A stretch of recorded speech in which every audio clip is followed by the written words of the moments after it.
Sir मैं निर्दोष हूं सर। मैंने किसी का खून नहीं किया सर। जानते हो ये क्या है? डीएनए रिपोर्ट है सर। फिर तो तुम्हें ये भी पता होगा कि इस रिपोर्ट में क्या लिखा है। और फिर भी तुम चाहते हो कि मैं मान लूं कि तुम निर्दोष हो, तुम गुनहगार नहीं हो।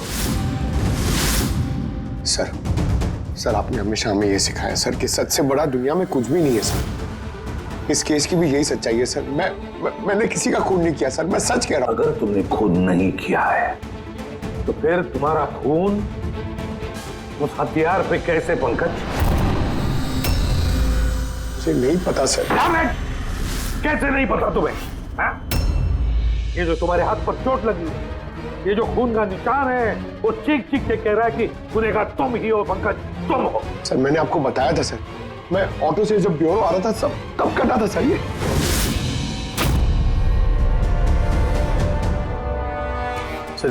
ये भी हो सकता है कि कोई पंकज को फंसाने की कोशिश कर रहा हो। पंकज, इस आदमी ने तुम्हारा हाथ काटा था, शायद वही तुम्हारे खून का सैंपल लेके गया हो क्राइम सीन पे डालने के लिए। सर नहीं सर, सैंपल नहीं हो सकता उसके पास।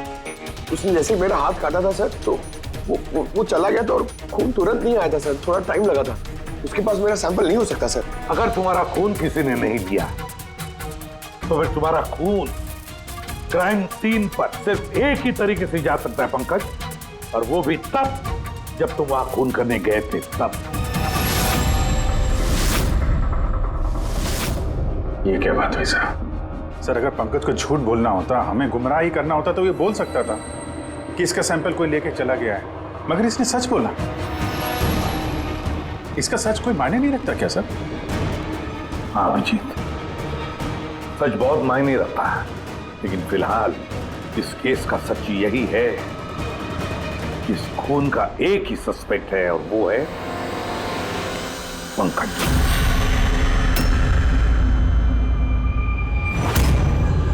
मैं तुम्हें सीआईडी से सस्पेंड कर रहा हूं। सर मेरा यकीन कीजिए सर, मैं सच कह रहा हूं। मैंने खून नहीं किया, मुझे मेरे पिताजी की कसम है सर। पंकज, तुम्हारी गन और बैच। सर, एक बेटा अपने पिता के श्राद्ध के दिन उसकी झूठी कसम कैसे खा सकता है सर? मैंने तुमसे नहीं पूछा फ्रेडी। गन और बैच।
ये गलत हो रहा है,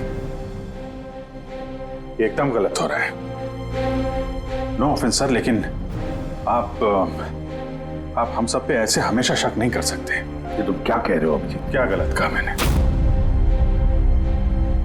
जब भी कभी किसी सीआईडी ऑफिसर के ऊपर झूठा इल्जाम लगता है, आप हम पे कभी भरोसा नहीं करते। ये तुम क्या बोल रहे हो अभिजीत?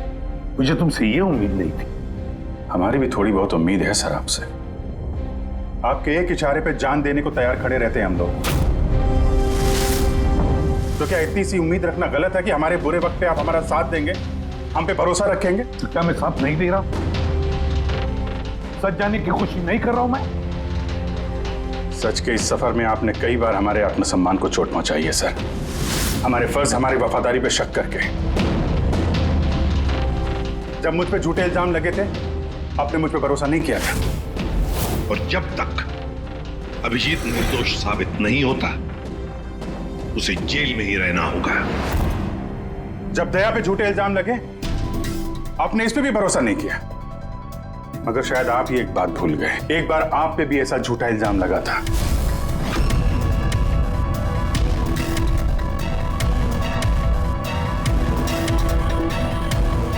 उस वक्त हम में से किसी ने भी आप पे शक नहीं किया था, बल्कि एक मजबूत दीवार बनकर सामने डटे खड़े रहे थे ताकि आपके ऊपर आंच ना आ सके। तो क्या आप वो हमारी हिम्मत, वो ताकत नहीं बन सकते सर? अभिजीत, मुजरिम से भी ज्यादा खतरनाक होता है एक इमोशनल सीआईडी ऑफिसर। तुम इमोशनल बन गए हो अभिजीत। मैं तुम्हें इस केस से हटा रहा हूं।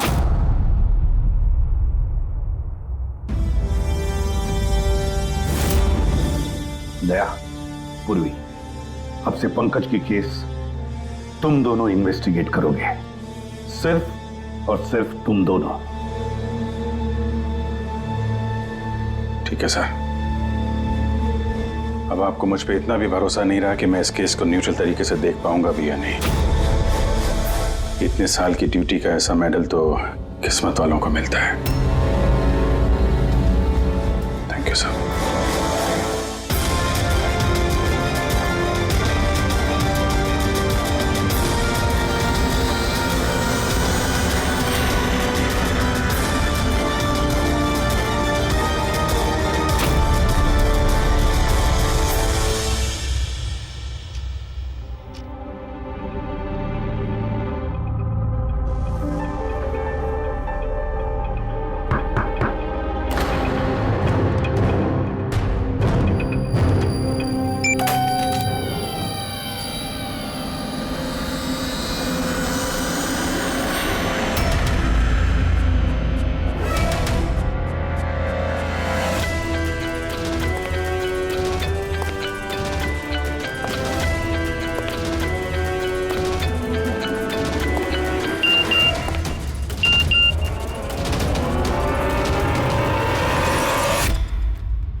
अपनी पीठ मेरी तरफ करके खड़े हो जाओ।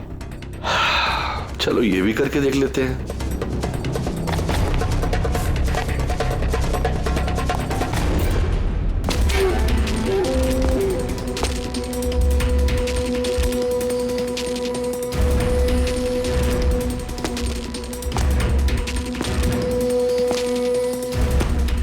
आप आ गए सर? मैं आप ही का इंतजार कर रहा था। आप देखिए वहां फाइल पड़ी है, उसमें पूरा फाइनेंशियल प्लान पड़ा हुआ है और मुझे पूरा यकीन है कि आपको बहुत पसंद आएगा।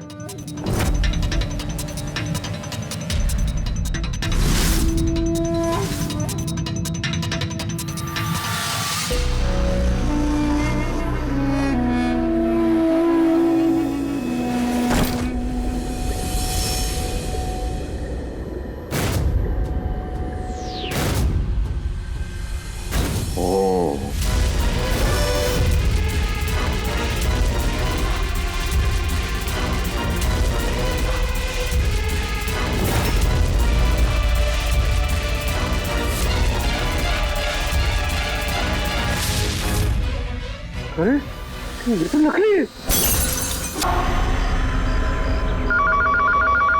हेलो एसीपी प्रद्युमन है।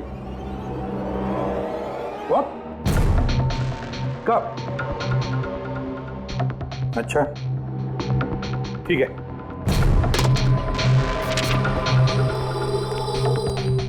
दया, अभिजीत, विक्रम विजय का खून हो गया। विक्रम विजय, वो हवाला कांड वाला सर? वही विक्रम विजय आज तक कानून से बच के भाग रहा था। आज उसका कत्ल हुआ, उसके ही घर में। एक न एक दिन तो ये होना ही था सर, इतने सारे दुश्मन पाल रखे थे उसने।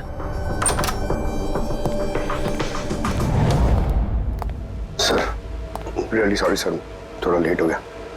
क्या बात है पंकज, कहाँ रह गए थे तुम? सर वो डैड का श्राद्ध था सर, आज मंदिर गया था सर पूजा करने।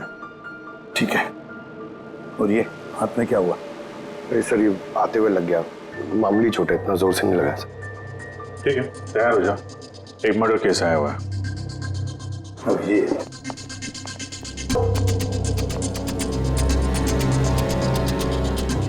इसका मर्डर हुआ है पूरे? विक्रम विजय का।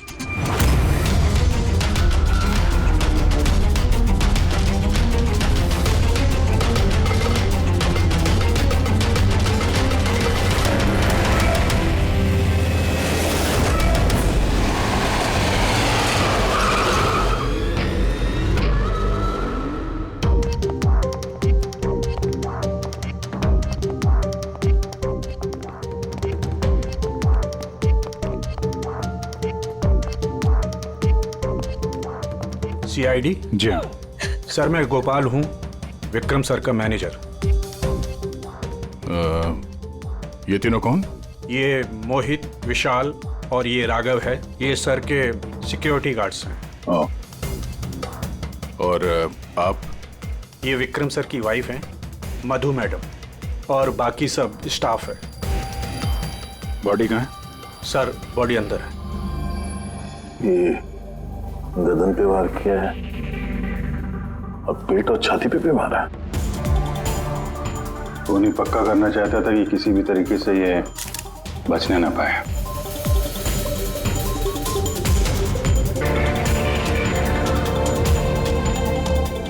लगता है इससे हमला किया है उस पर।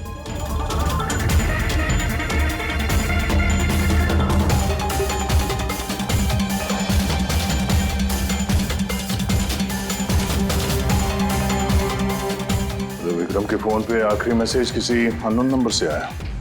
अपनी पीठ मेरी तरफ करके खड़े हो जाओ।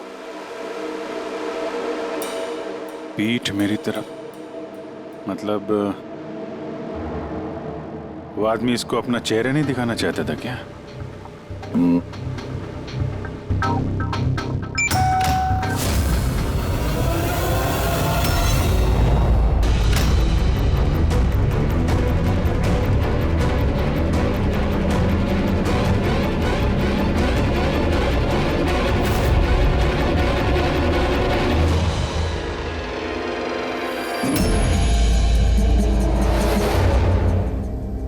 ये देखिए सर, फुलदान में से मुझे क्या मिला है? Audio recording device. Audio recording device? इस कमरे में जो भी बात हो रही थी वो कोई सुन रहा था।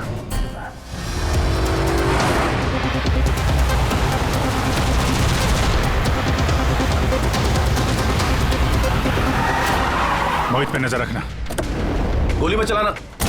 कैलाश सर, आप कौन है? ये CBI ऑफिसर हैं कैलाश जी। कैसे है सर? बढ़िया। क्या बात है सर, आपने अचानक रास्ता रोक लिया? अभिजीत, मुझे वो आदमी चाहिए जो तुम्हारी CID की गाड़ी में बैठा है। मोहित? वो हमारा मुजरिम है सर, हम उसे ब्यूरो ले जा रहे हैं इंटेरोगेट करने के लिए। नहीं अभिजीत, वो मुजरिम नहीं है, एक CBI अफसर है। क्या करें आप? ये मोहित CBI ऑफिसर है? मगर सर ये तो वो गार्ड की नौकरी कर रहा था विक्रम। क्या दिखावा? सच को छिपाने के लिए। कैसा सच? मोहित एक अंडरकवर है और मेरे कहने पर वहाँ ड्यूटी कर रहा था, और मेरे कहने पे ही उसने विक्रम के वहाँ वो रिकॉर्डिंग डिवाइस लगाई थी, और इसीलिए कुछ भी बताने से मना कर रहा था। ये अंडरकवर है, मर जाएगा मगर प्रोटोकॉल नहीं तोड़ेगा। नहीं ठीक है सर, वो एक्चुअली थोड़ी बहुत पूछताछ करनी पड़ेगी, खून का मामला है। जस्ट जनरल बातचीत। और हमें वो ऑडियो रिकॉर्डिंग मिल सकती है सर? हम जानना चाहते हैं कि खूनी और विक्रम के बीच क्या बात हुई थी। आप आ गए सर? मैं आप ही का इंतजार कर रहा था। आप देखिए वहां फाइल पड़ी है, उसमें पूरा फाइनेंशियल प्लान पड़ा हुआ है और मुझे पूरा यकीन है कि आपको बहुत पसंद आएगा।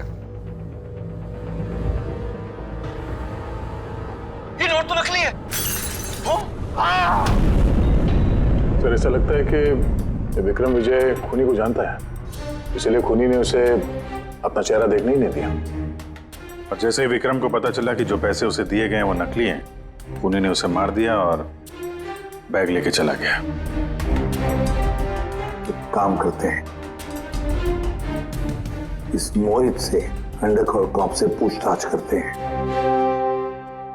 I'm sorry सर, ये केस अभी तक बंद नहीं हुआ है, इसलिए अगर मैं आप लोगों को कुछ भी और बताता हूँ तो वो प्रोटोकॉल का उल्लंघन होगा, विच आई डोंट वांट। देखो मोहित, मैं तुम्हारे प्रोटोकॉल की इज्जत करता हूँ, मगर कोई तो ऐसी चीज होगी ना जो तुम्हारी इन्वेस्टिगेशन के दौरान तुम्हें मिली हो, मगर तुम्हारे प्रोटोकॉल के दायरे में होने के बावजूद भी तुम हमें बता सकते हो। कुछ तो बताओ जिसके जरिए हम खूनी तक पहुंच सके।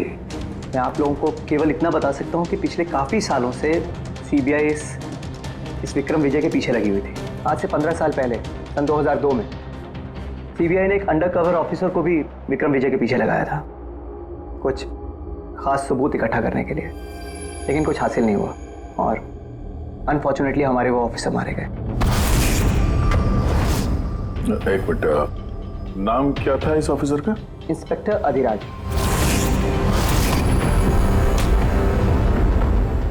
इंस्पेक्टर अधिराज।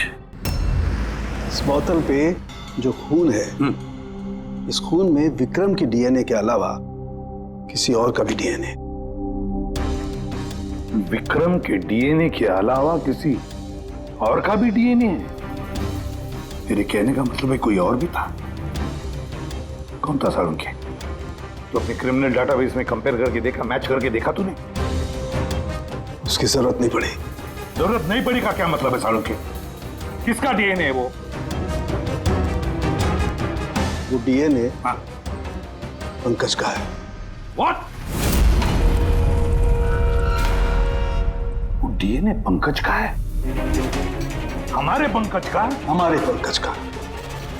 यार ये कैसे हो सकता है? सीआईडी ऑफिसर पंकज,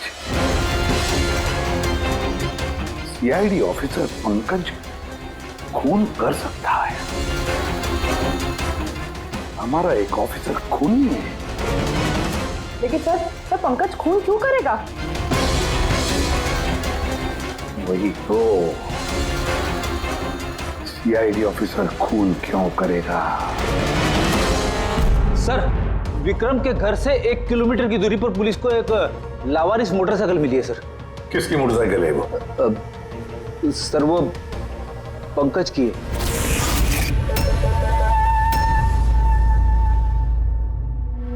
लगा मुझे। क्या मतलब? पंकज की बाइक पड़ी है वहां पे और आप लोगों को हैरानी नहीं हुई?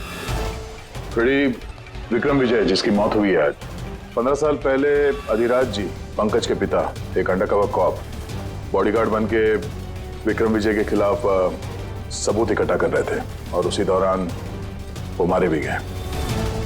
मतलब सर पंकज को ये लगता है कि उसके पिताजी की मौत के पीछे विक्रम विजय का हाथ था और इसीलिए उसने अपने पिताजी की मौत का बदला लेने के लिए।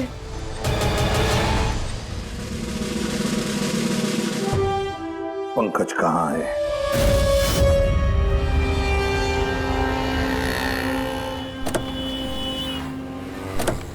अरे सर, आप लोग? यही सवाल तो हम भी तुमसे पूछने वाले थे। तुम यहाँ क्या कर रहे हो? तुम तो बीमार थे ना? अरे सर, बाइक चोरी हो गई थी मेरी। ये सामने पुलिस स्टेशन में रिपोर्टर कहानी आया था। ये देखिए। हमें पता है तुम्हारी बाइक कहाँ है। आप लोगों को कैसे पता सर? तुम्हारी बाइक विक्रम विजय के घर के पास मिली है। वही विक्रम विजय जो तुम्हारे पिता का खूनी है। जब ब्यूरो में एसीपी साहब ने बताया कि विक्रम विजय का खून हुआ है, तो तुम्हें पता था ना कि वही विक्रम विजय है? हाँ सर। अरे तो ब्यूरो में क्यों नहीं बताया तुमने? तुम्हें बताना चाहिए था ना कि विक्रम विजय तुम्हारे पिता का खूनी है। सर, डैड का श्राद्ध था सर। मंदिर से ब्यूरो आ रहा था, उनके बारे में सोच रहा था, ये न्यूज आ गई। एकदम हिल गया था सर, समझ में नहीं आ रहा था क्या करूं। और ये हाथ जो तुम्हारा कटा हुआ है, एग्जैक्टली हुआ क्या था? सर ये तो जब मैं मंदिर से ऑटो पकड़ के आ रहा था,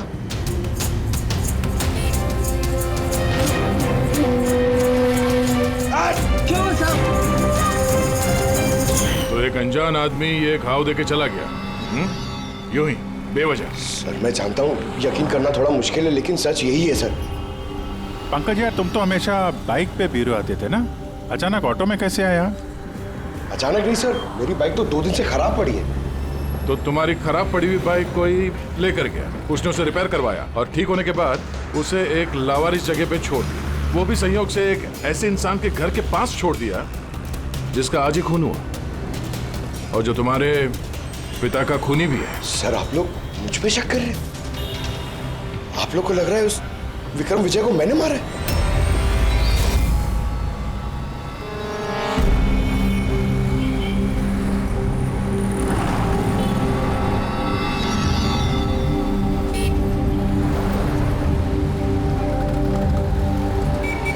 अगर ये पंकज अपने घर से विक्रम के घर पे गया होगा तो वो यहाँ इस जंक्शन से गुजरा होगा।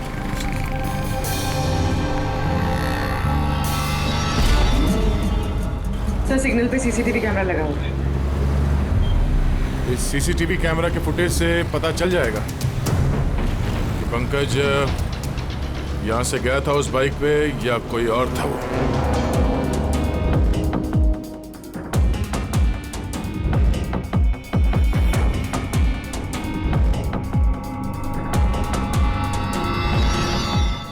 एक मिनट रिवाइंड करना, पॉज करना। सर ये देखिए, कि पंकज की तरह नहीं लग रहा है। बाइक का नंबर है XYA 4784। सर पंकज की बाइक का नंबर भी यही है। पूर्वी, ये पंकज इतनी लापरवाही तो नहीं कर सकता कि एक जुर्म करने के लिए जाते वक्त सड़क पे एक और जुर्म करे, सिग्नल तोड़ने का। जरूर कोई है जो पंकज को फंसाना चाहता है और उसी ने ये सिग्नल भी तोड़ा है, ताकि हमारा जो शक है पंकज के ऊपर वो और मजबूत हो जाए। मगर सर पंकज को कौन फंसाना चाहेगा? शायद उसका कोई पुराना दुश्मन। सर मेरा ऐसा कोई पुराना दुश्मन नहीं है जो मुझे फंसाने के लिए ऐसी साजिश रचेगा। सर पंकज दिमाग पे जोर डालो, कोई तो होगा। नहीं सर, अगर तुम्हारा कोई दुश्मन नहीं है तो फिर ये खून तुमने ही किया है। तुमने अपने पिताजी की मौत का बदला लेने के लिए, और वो भी उनकी बरसी के दिन। सर मेरा बदला लेने की कोई मेंटालिटी नहीं है सर।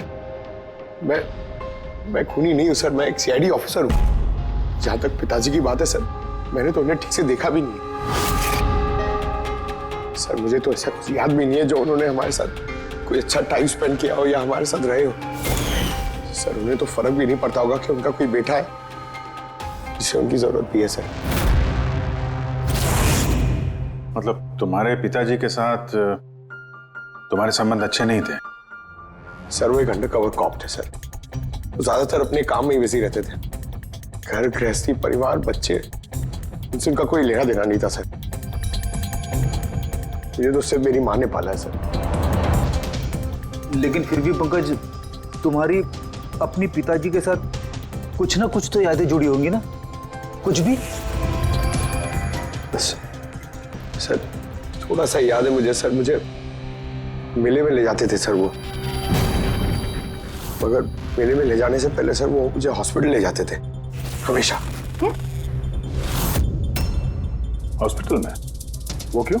शायद बचपन में वो बहुत बीमार रहता था और वो हॉस्पिटल ले जाते थे और मुझे बहुत दर्द होता था सर। दर्द?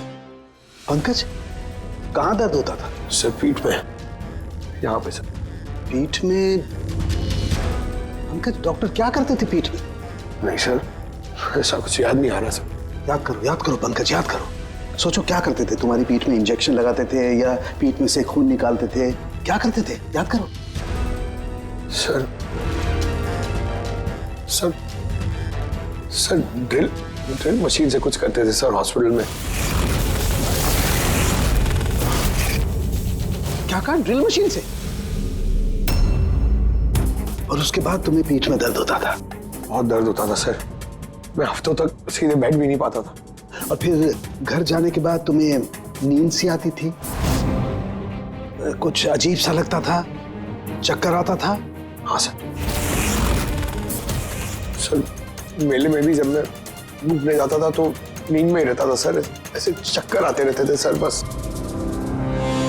लेकिन सर इस बात का इस केस से क्या लेना देना? लेना देना है बॉस। मुझे लगता है इसके पिताजी ने इसकी बहुत छोटी उम्र में इसका बोन मैरो डोनेट करवा दिया था। लेकिन सर बच्चों का बोन मैरो डोनेट करवाना तो गैर कानूनी है ना? गैर कानूनी है, लेकिन मुझे लगता है बॉस पैसे की वजह से या किसी भी और वजह से उस डॉक्टर ने इसके पिताजी के लिए ये सब कुछ किया था। वो ठीक है सर, लेकिन मेरी समझ में अभी भी ये नहीं आ रहा है कि इस बात का इस केस से क्या कनेक्शन है। कनेक्शन ऐसे है पूर्वी कि कई बार जब बोन मैरो डोनेट किया जाता है तो जिसे बोन मैरो डोनेट किया जा रहा है उस व्यक्ति को ह्यूमन काइमेरिज्म हो जाता है। ह्यूमन काइमेरिज्म? ये क्या है सानिको साहब? यूं समझो कि जिस व्यक्ति को बोन मैरो डोनेट किया जा रहा है उस व्यक्ति के शरीर में 2 डीएनए पैदा हो जाते हैं। एक डीएनए वो जो उसका खुद का है, ओरिजिनल, और दूसरा डीएनए वो जो बोन मैरो जिसका ट्रांसप्लांट हुआ है उसका।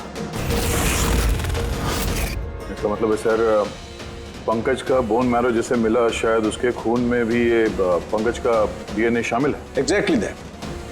बस मुझे लगता है कोई बहुत ही खास होगा वो जिसके लिए पंकज के पिताजी ने ये सब कुछ किया।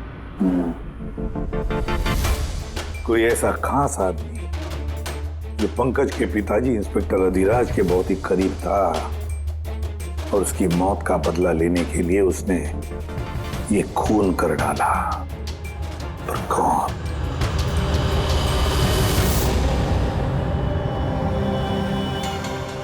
दया। Hi sir. Hello Abhijeet. Hi Daya, कैसे हो? गुड। सॉरी आपको यहाँ ऐसी जगह पे बुलाना पड़ा। अभिजीत, जो इन्फॉर्मेशन तुमको चाहिए थी वो ना तो सीआईडी ऑफिस में दी जा सकती थी और ना मेरे ऑफिस में। थैंक यू सर आपकी मदद के लिए। पंकज एक ईमानदार ऑफिसर है सर, और आपकी मदद से शायद हम उसकी बेगुनाही साबित कर पाए। अभिजीत, तुम्हें याद है एक खतरनाक मुजरिम था राका, उसको पकड़ने में तुमने मेरी मदद की थी, तो समझ लो मैं उसी का बदला चुका रहा हूं। दोस्ती में बदले नहीं चुकाए जाते सर। एक्चुअली हमें पंकज के पिता इंस्पेक्टर अधिराज जी के बारे में जानकारी चाहिए, जितनी भी आप दे सकें। आपने काम किया है ना इंस्पेक्टर अधिराज के साथ? हाँ दया, अधिराज बहुत ही ईमानदार अफसर था और बहादुर भी। मुझे तो ये कहने में गर्व होता है कि हमने एक साथ काम किया। सर एक्चुअली हमें ये पता करना था कि उनके अंडरकवर मिशन के दौरान उनके कभी किसी से कोई खास रिश्ते बने थे। I mean, कोई नया परिवार, ऐसा कुछ। अभिजीत, ये जो अंडरकवर की दोहरी जिंदगी होती है, मुश्किल होता है जीना। एक पुलिस वाला भी तो इंसान ही होता है ना, और उसे भी वो चौकट कभी कभी नहीं लगनी चाहिए जो वो लांग गए। मतलब उनको भी किसी से प्यार हुआ था? उनका कोई दूसरा परिवार भी था? हाँ, अधिराज की दूसरी पत्नी बच्चे को जन्म देने के बाद गुजर गई। ओह, और अधिराज जी की मौत के बाद इस दूसरे बच्चे का क्या हुआ? ये राज हमेशा राज ही बना रहा कि अधिराज ने उस दूसरे बच्चे को कहाँ रखा, कैसे पाला, और वो बच्चा कहाँ गया, कभी किसी को नहीं मिला। और ये जो बच्चा है दूसरी शादी से, क्या उम्र रही होगी उसकी? ये पंकज से कोई 2-3 साल बड़ा होगा। शादी पंकज की माँ से पहले हुई थी, पर बच्चा दूसरी बीवी से पहले हुआ था। शायद उसे कोई बीमारी होगी जिसकी वजह से अधिराज जी ने पंकज का बोन मैरो उसे दिलवाया होगा। और अपने पिता की मौत का बदला लेने के लिए खून शायद पंकज के सौतेले भाई नहीं किया है।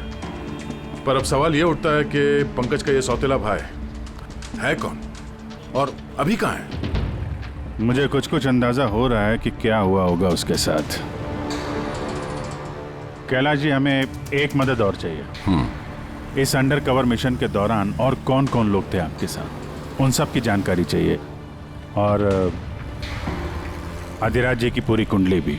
अभिजीत, ये जरा मुश्किल होगा। जानता हूं सर, ये थोड़ा मुश्किल है, लेकिन किसी की बेगुनाही साबित करनी है, और आप यकीन रखिए सारी इंफॉर्मेशन हमारे बीच में रहेगी, बस। ओके। अरे यार, और कितना इंतजार करना पड़ेगा? ये लोग टाइम पे आते क्यों नहीं?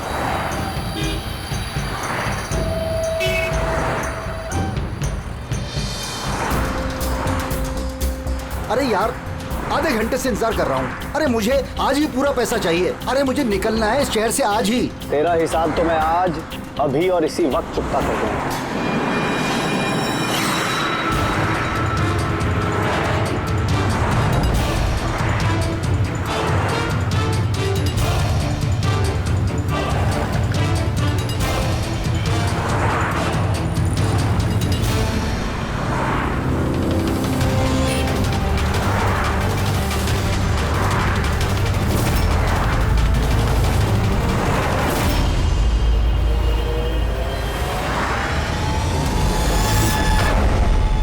तेरा अकाउंट सीआईडी बंद करेगी। ये सर के सिक्योरिटी गार्ड्स हैं। नहीं अभिजीत, वो मुजरिम नहीं है, एक सीबीआई अफसर है।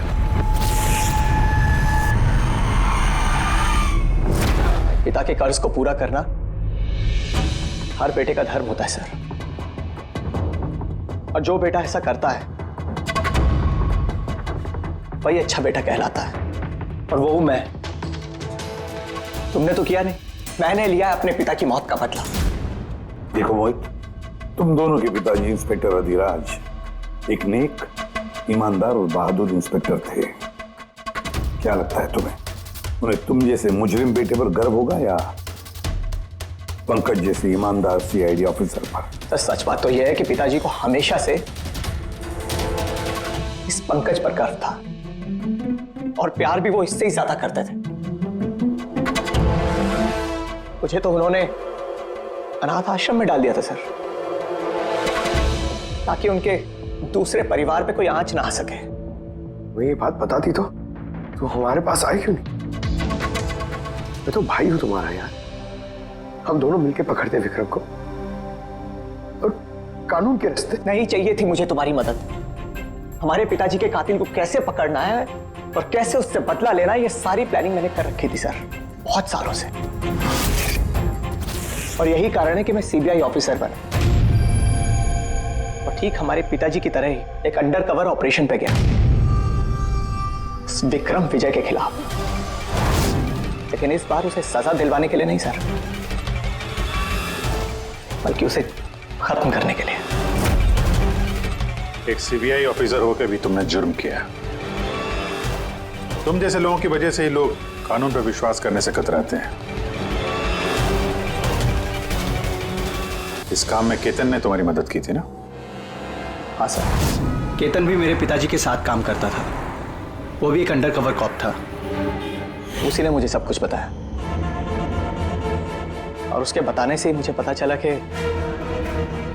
बचपन में मेरा एक ऑपरेशन भी हुआ था।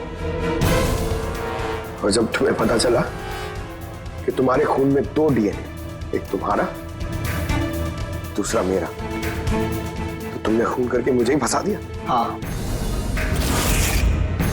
और इसीलिए मैंने अपना खून बहाकर और उसके बाद तुम्हारा हाथ काटा, ताकि एक तीर से 2 निशाने लग जाए।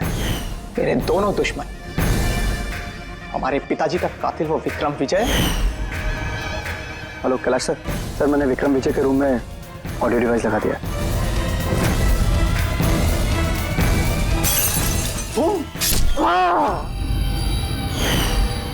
और तुम, मुझसे इतनी नफरत क्यों है तुम्हें भाई? क्यों ना करो तुमसे नफरत? आज तक सब कुछ तो तुम्हें मिला है, हमारे पिताजी का नाम, उनका प्यार, उनकी इज्जत, सब कुछ। और दुख की बात तो यह है कि ये सब कुछ मिलने के बाद भी तुम्हें इतना सा भी होश नहीं था कि हमारे पिताजी का कातिल है कौन। सर अगर आज मैं नहीं होता तो हम दोनों के पिताजी का कातिल आज भी जिंदा होता और खुला घूम रहा होता। और तुम्हें क्या मिला हुआ है? जेल? और खून करके तुम्हारे पिताजी को क्या मिला मरने के बाद? शर्मिंदगी? सर एक बात पूछ सकता हूं आपसे? आप लोग मुझ तक पहुंचे कैसे? क्योंकि मैंने कोई कसर नहीं छोड़ी थी सारे सबूत पंकज के खिलाफ करने में। मोहित, हम जानते थे कि पंकज ऐसा कभी नहीं करेगा। और रही बात तुम तक पहुंचने की, जब हमें 2 डीएनए के बारे में पता चला तो हमने तुम्हारे पिताजी इंस्पेक्टर अधिराज का बैकग्राउंड चेक किया। उसमें हमें पता चला कि उनका और भी एक बेटा है, तुम।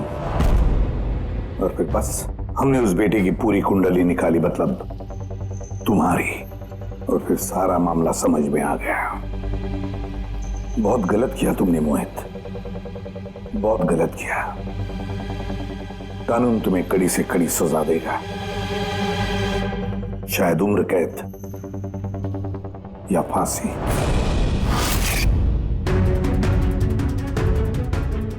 फ्रेडी,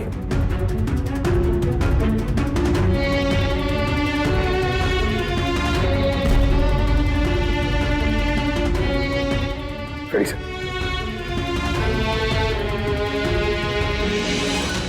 मैं जानता हूं तुम्हारे दिल में सिर्फ मेरे लिए कड़वाहट, मगर मुझे पता ही नहीं था कि मेरा कोई एक भाई है। मुझे नहीं मालूम कि तुम्हारे साथ क्या होने वाला, मगर तुम एक बात हमेशा याद रखना, मैं तुम्हारा इंतजार कर रहा हूं। I'll wait for you.